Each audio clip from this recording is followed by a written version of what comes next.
niin, tässä on Gini latautumassa viimeisiä harjoituksia ennen kesälomaa, joka olisi tarkoitus jatkuu ainakin tänne Saint-Michel viikonlopulle asti. Että Heppa on hoitanut nämä talven ja kevään treenit oikeinkin hyvin ja laitetaan vähän myssyä päähän, että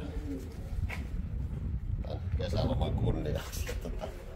Niin kuin näette, niin on hyvin rauhallinen täällä rataoloissakin, kun täällä on käyty useamman kerran. Että se on aina hyvä ominaisuus Hepalle, jos käyttäytyy täällä työmaalla rauhallisesti.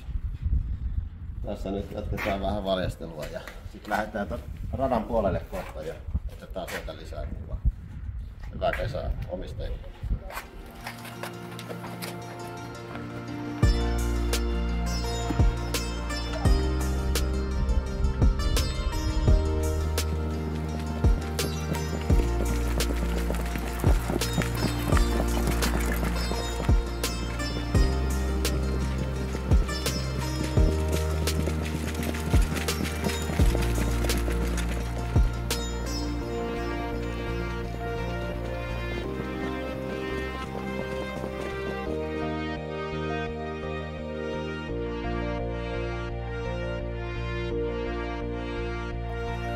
Kesäloma alkaa.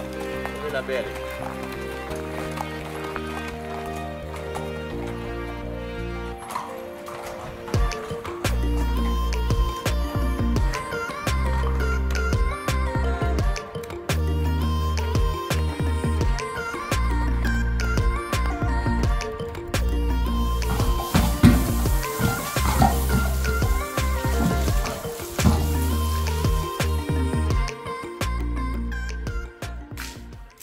Molemmilla tytöillä alkaa tänään kesäloma, että hyvät fiitit tehtiin tähän loppuun ja mennään kotiin ja otetaan kengät pois ja vihreeseen ja siellä pääsevät nauttimaan kesästä.